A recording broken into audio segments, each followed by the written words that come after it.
All right, Revelation 12. As I read this, if you're new to church, if you're new to the Word of God, and you hear a verse like, there's a dragon trying to devour a baby. We just read that in the passage. That's pretty creepy sounding. We'd all admit that. But it just reminds me that either Satan is real or he's not. God is either real or he's not. This Bible is either true or it's not. You can't say, well, I'm going to believe some of the Bible. How are you going to do that? How are you going to determine what parts of the Bible to believe? Let's say you're going to go down that road. Well, I don't like that, so I just won't believe that. That doesn't make you not wanting to believe something, doesn't change the fact that it's still the truth. We would love to live in a world where there are not this dragon-like character that's trying to do cruel things to an innocent baby. We don't want to live in that kind of world. I get it. But that is the reality, folks. It is a lot more grim than we realize. Okay? Now, while it's a lot more grim, there's a whole lot more grace than we realize. There is a good God who will save us. Is protecting from this. Satan wants our souls. He wants you. Matter of fact, when you're born, he already owns you. It's not like when you were born, you owned yourself and you decided whether to let Satan or God have you. No, when you were born, he owned you. You start off owned by him. You need to be owned by somebody else. You don't want to own yourself. Matter of fact, you can't just own yourself. To own yourself, if you say, well, I can own myself, you have just believed the deceiver. Satan wants you to believe that you can just own yourself and be in neutral. There's no such thing as neutral.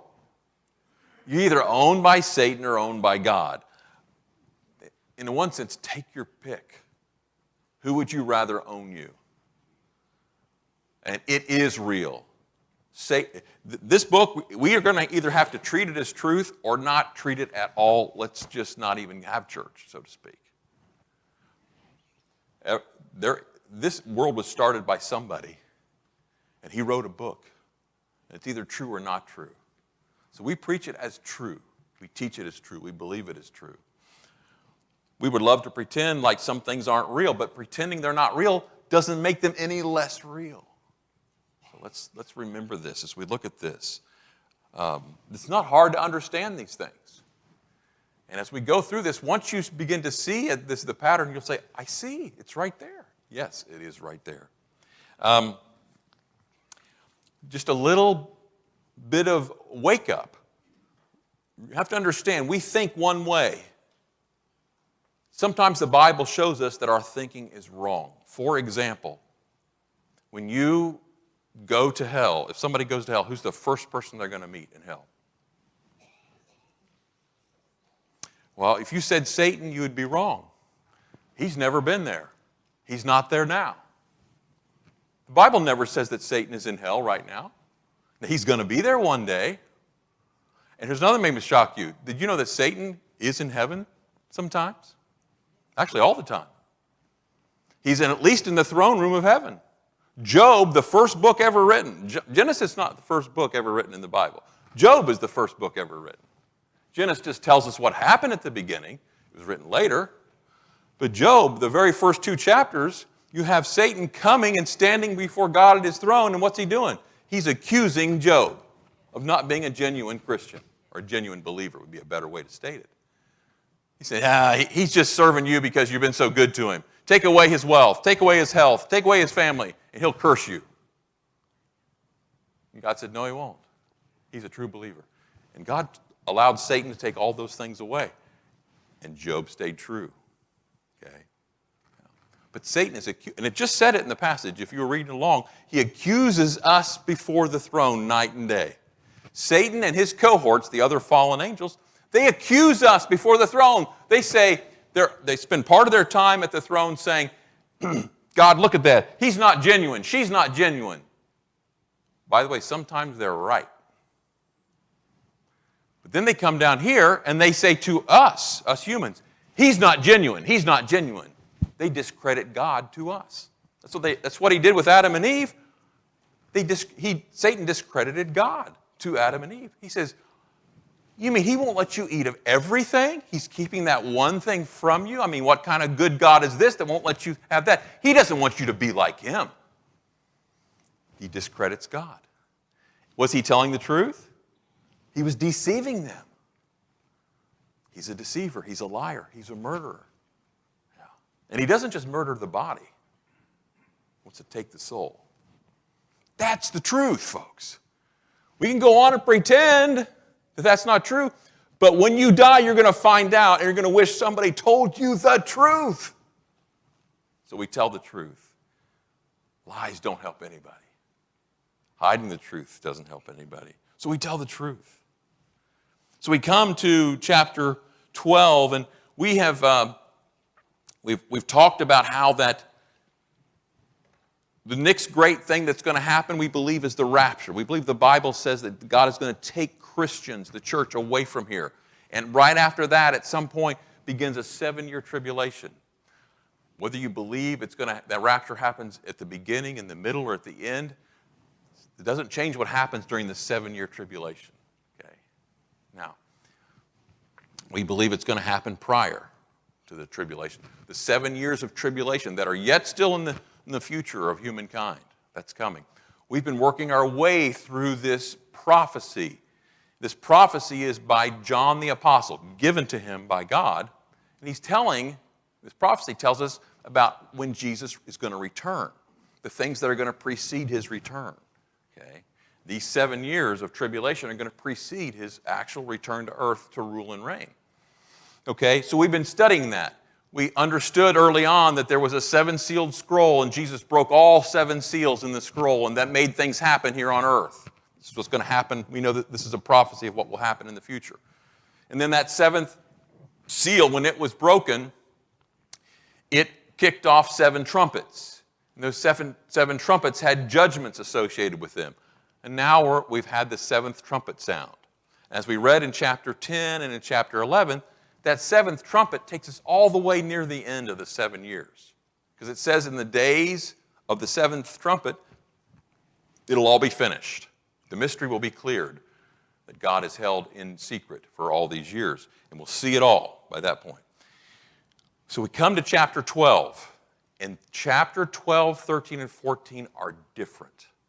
It's kind of like if you're watching a television series. Michelle and I love to watch television series where we're kind of following along. Each night we come back and watch what happens to so-and-so or whatever. Well, it's kind of like you're watching a series and it's going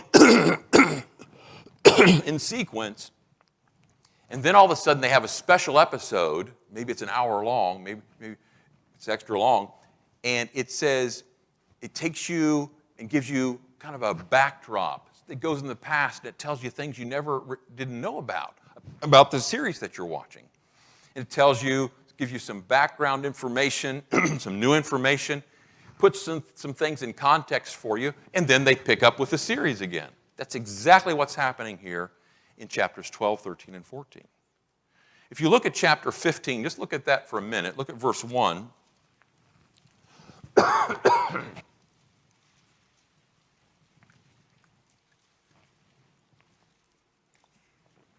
It says, "Then I saw another sign in heaven, great and amazing, 7 angels with 7 plagues."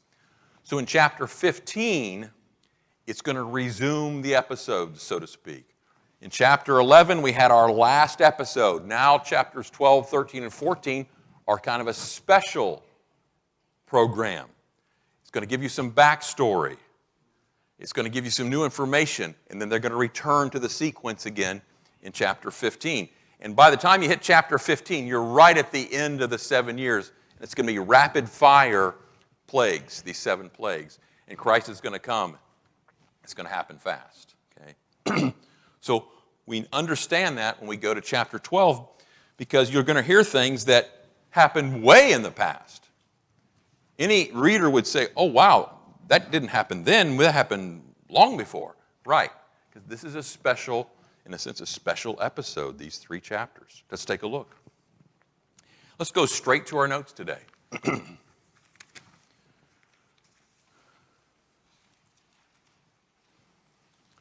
First of all, we read about in verse 1 that there's a woman.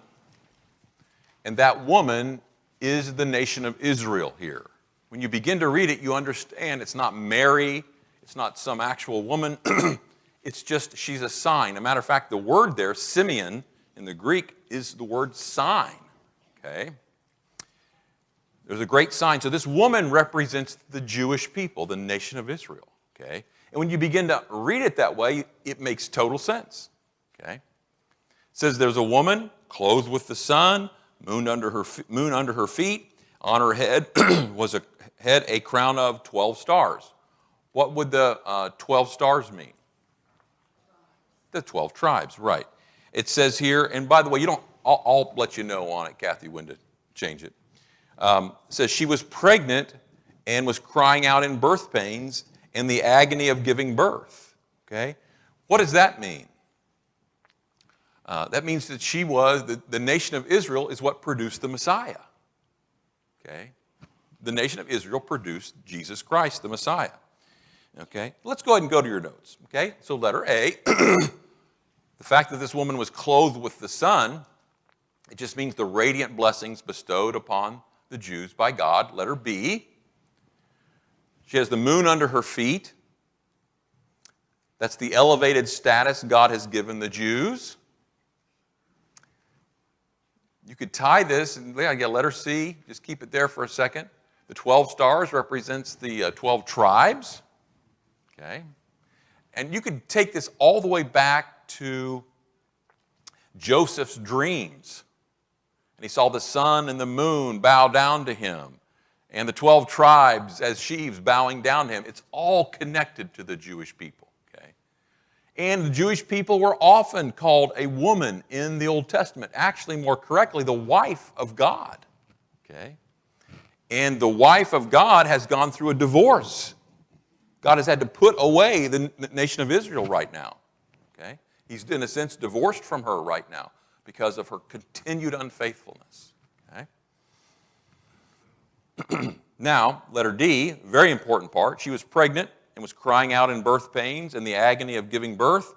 In bringing the Messiah into the world, the Jewish nation has suffered more than any other nation. That's what that's talking about here. It's giving you a backstory here. It's going to give you a backstory about the Jewish people, and then it's going to give you a backstory about their enemy, their greatest enemy, Satan. Okay? In Roman numeral 2, the great red dragon. The great red dragon is a representation of the fallen angel Lucifer, also known as Satan. His description here emphasizes his fearsomeness, power, and deadliness. Now, that dragon, just like the woman isn't an actual woman, she represents the nation of Israel. The dragon, Satan is not a dragon. Satan is an angel that has fell. But here he's presented as a dragon. Pardon me.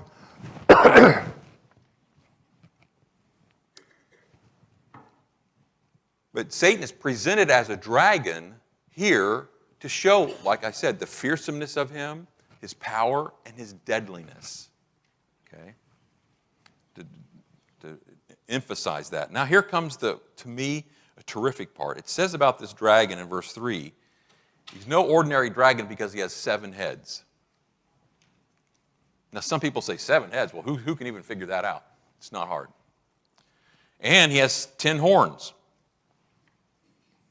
on these 7 heads. I've wondered if the 10 horns aren't on the last head, just on one head. I've wondered that. Could be true. Yes, thank you, Michelle. And then it says, on his heads, on those 7 heads, he has 7 diadems or crowns. Thank you.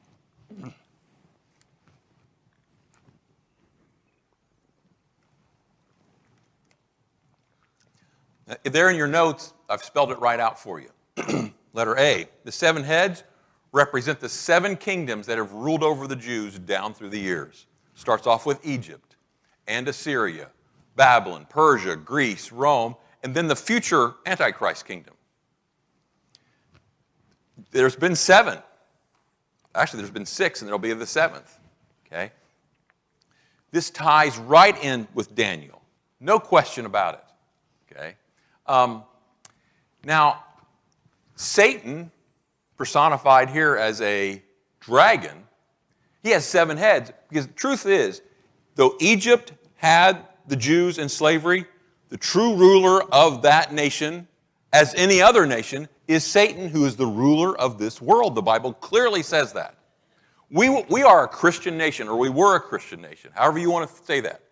Even in our most Christian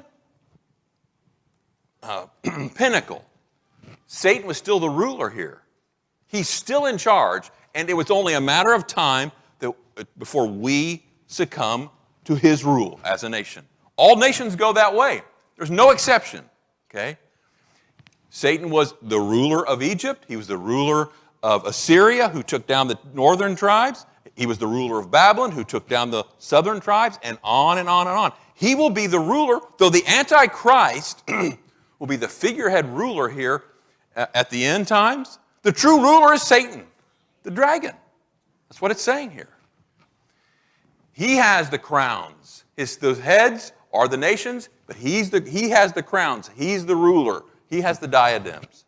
He's the ruler of those nations. Now, the 10 horns, what do they refer to? And I'm not being funky here, all right? They go right back to the image in Daniel. Nebuchadnezzar saw this image and had a gold head and silver shoulders and brass and all the way down, iron and clay, and it got down to the 10 toes.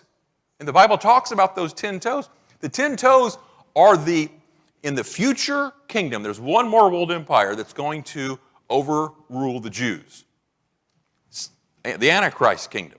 Some people call it the revived Roman Empire. But what will happen when the Antichrist comes to power, there will be 10 major nations in control of the world, and they will give their power over to the Antichrist. Those are the 10 horns. In that last head over which Satan has the crown. That's what's being talked about here. Okay? I have it in your notes for you, letter B. Emphasizing that the 10 horns on heads, 7 diadems, emphasizing that the dragon, or Satan, has worn the crown and been the actual ruler of the 7 kingdoms. And he will be the actual ruler over the Antichrist's final kingdom, which will be a federation of 10 nations or kings who will cede power to the Antichrist. That's what's going to happen. There also in this verse, it goes way back in time. Look at verse 4. It says that his tail, the dragon's tail, Satan threw stars of heaven down to the earth. What is that? That is the rebellion of Satan way back at the beginning of time, when he rebelled against God, and a third of the angels in heaven went along with him, and he cast them to earth. It doesn't say that God cast them to earth.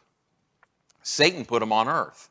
Satan and all of the fallen angels are demons, and they work on earth. They go back and forth from heaven to earth, up there accusing Christians before God at the throne room, and then they're down here on earth trying to disrupt God's plan and discredit God to humankind. That's what they're doing. So this chapter, again, it's not going in sequence. It's a pull back, give you some extra information before we resume the sequence here.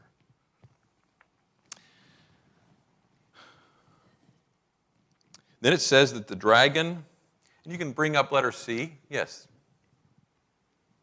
The tail swept down a third of the stars of heaven and cast them to the earth. Satan rallied a third of the angels in his original rebellion against God. Satan and these fallen angels work against God's plan on earth, for sure.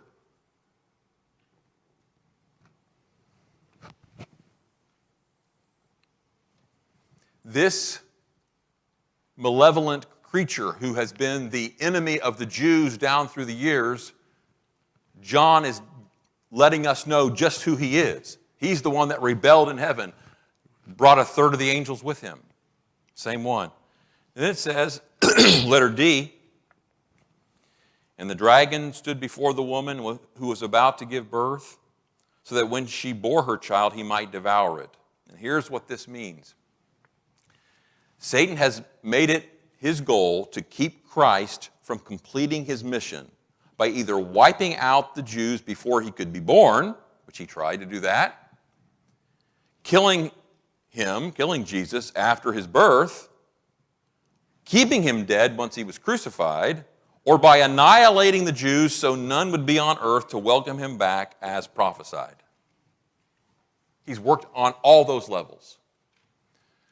If you look at the book of Esther, in the book of Esther, all the Jews were supposed to be annihilated. Satan was behind that because he knows that it was from the Jewish people that the Messiah has to come. So let's wipe out the Jews so God's will doesn't occur, so his prophecies don't come true. Okay? Not only so he couldn't keep, when Jesus was finally born, he had Herod try to kill the baby. And then when Jesus went on the cross, Satan wanted to keep him dead, but he rose. And so now Jesus is in heaven, okay, waiting to come back. And Jesus said that when he comes back, the Jews are going to welcome him back. So Satan has tried to exterminate the Jews all throughout history.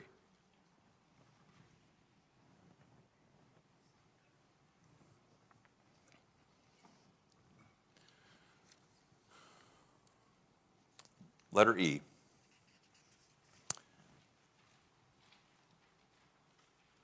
She gave birth to a male who was to rule all the nations with a rod of iron, but her child was caught up to God and to his throne. This verse makes it clear that the child born was Jesus, who is destined to rule the world in righteousness, and that currently he is in heaven awaiting his return to earth. Not only was Jesus going to provide salvation for all of us who fell. Angels don't get salvation. The third of them that fell, fell. The 2/3 that didn't fall are secure. All of mankind fell. In Adam and Eve, we all fell. Okay? But God has offered salvation to us. Okay? And not only did he bring Jesus here to offer us salvation, he died on the cross and rose again, but the prophecy going all the way back to Genesis 3:15 is not only would he provide us salvation, but he would crush the serpent's head. He is going to finally destroy Satan. Did you know that in this passage, in chapter 12, it says that Satan gets thrown down 5 times? 5 times. Yeah. It talks about his other cohorts being cast down, that kind of thing, but it talks about Satan getting cast down. Think about it. When he was first just Lucifer and a good angel, he was cast down from that exalted position. I don't know. I don't have the Bible to back this up. It would surprise me that he can go anywhere he wants in heaven. I would imagine he's confined to the throne room, but I don't really know that. He has lost his position as one of the exalted angels. He was cast down from that. Now he has access to the throne room where he accuses us.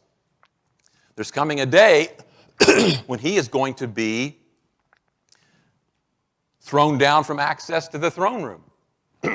He's going to be confined only to earth. And then one day, he is going to be cast from earth into the abyss for 1,000 years. After that, he'll be let out for a short period. And then he's going to get cast down one more time into the lake of fire forever. Cast down. Jesus not only came to give us salvation, but to cast Satan completely down. He's going to crush his head, according to Genesis 3:15. To think about this, Jesus, after he died on the cross and rose again, he ascended to heaven, and he's waiting there to return. Jesus is up there waiting to come back right now. When the Father says it's time, Jesus probably knows that now. He's going to come. Letter F. It says, the woman fled into the wilderness where she has a place prepared by God, in which she is to be nourished for 1,260 days. During the last 3.5 years of the tribulation, Satan, the Antichrist, and all the forces of evil will attempt to annihilate the Jews who will flee for cover. Now, at some point, Satan is thrown out of his access to the throne room, and he is confined to earth. Or at least he's banished from the throne room. He is going to be in a rage, according to look at verse 12. Therefore, rejoice, O heavens, and you who dwell in them. Think about it. In heaven, I don't know how this works. I wonder if other people hear Satan accusing saints up in heaven. He's up there accusing saints before the throne right now, day and night, accusing us, discrediting us. Okay? You think heaven's going to be finally glad to get rid of that voice up in heaven? One day, he's out of there. And it says there that in a loud voice says heaven starts rejoicing. The accuser is out of here. But look where he comes. Look where he's thrown down to. Look at the rest of the verse. But woe to you, O earth and sea, for the devil has come down to you in great wrath because he knows that his time is short. At some point during the 7-year tribulation, Satan is going to be confined to earth. He can no longer accuse saints before God. And he is going to take it out on the people he hates most on earth, the Jewish people. Jesus said Jews will be there at the end to welcome me back as the Jewish king over the whole world. Satan says, I'm not going to let that happen. We already know it's going to happen because there's 144,000 pure Jews sealed that can't be destroyed that will for sure be there. Yeah. So he's going to go on a rage. We'll talk about this next week. This goes right with Matthew 24. Jesus said, when you see the abomination of desolation, he told it to the Jewish people. So when you see the Antichrist go into the temple that you build and desecrate it and say, worship me, when you see that happen, and that'll happen right in the middle of the 7 years, when you see that, what is his advice to the Jewish people? Run, flee. Don't go back to the house to get something. And he says, I hope that you're not a pregnant woman trying to get out of there because you'll be very vulnerable and hard for you to get away. But flee, flee. And they will flee into the wilderness. We'll talk more about this next Sunday because we're going to stop here today. But they'll flee into the wilderness. Okay? But in that wilderness, many Jews probably will get killed. Believers probably will get killed. We know that 144,000 pure Jews will be here. Okay, when Jesus comes back. But God is going to keep the remnant alive because it says there they're going to be nourished for 1,260 days. That's 3.5 years going by the Jewish calendar of 30-day months. He's going to take care of them just like he took care of Elijah by the brook Cherith with a stream and ravens. He is going to somehow nourish and take care of the Jewish people, the remnant. They're going to be there. All of his prophecies are going to come true. Let's go to Roman numeral 3. It talks about a war arising in heaven. Letter A, the dragon, is clearly identified in these verses. Look down, if you would, at verse 9. It says, and the great dragon was thrown down. And then it tells us in no uncertain terms who this dragon is. That ancient serpent. That can only be one. It's the same serpent that was in the Garden of Eden. That's him. It gives us his other names. Devil, which means slanderer or accuser. Satan, which means adversary, deceiver of the whole world. Letter B. We can now go over this quickly. Satan and his cohorts currently have access at least to the throne room of heaven, where he continually accuses the saints of disingenuousness. They're not real. They're phony. They're only in it for this or that. Letter C. Satan and his cohorts. They also work to prevent people from accepting Christ. Those who do accept, Satan works to get them to abandon the faith.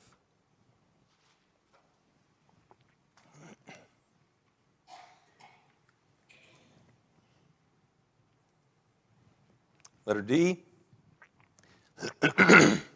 At some point in the first half of the 7-year tribulation, Satan and his cohorts will be banished from heaven, banished from access to heaven by a defeat at the hands of the angel Michael and his hosts. It's interesting here.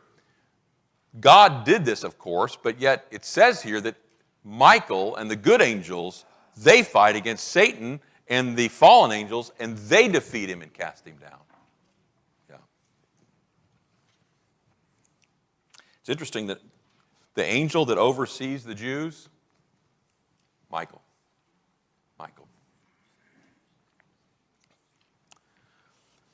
And lastly, letter E.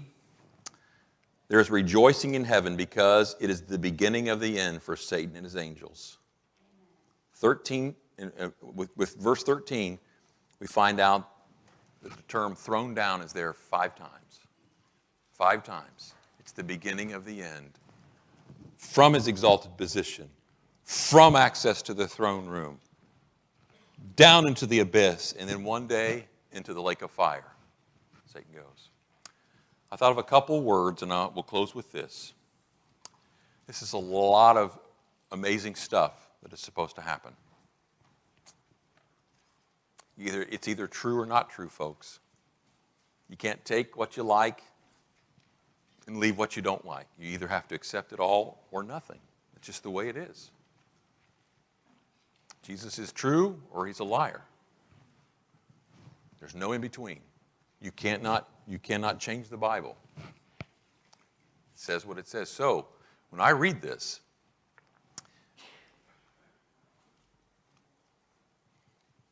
my word to you would be this: take hold of Christ.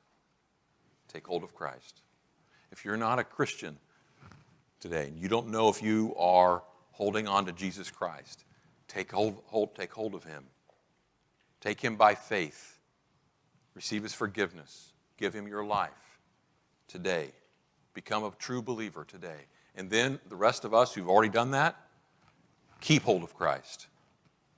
Take hold, keep hold of Christ. He is our only hope. He's our only hope. And he's sure hope. Amen. In the middle of the night, take a stand. We've been waiting much too long.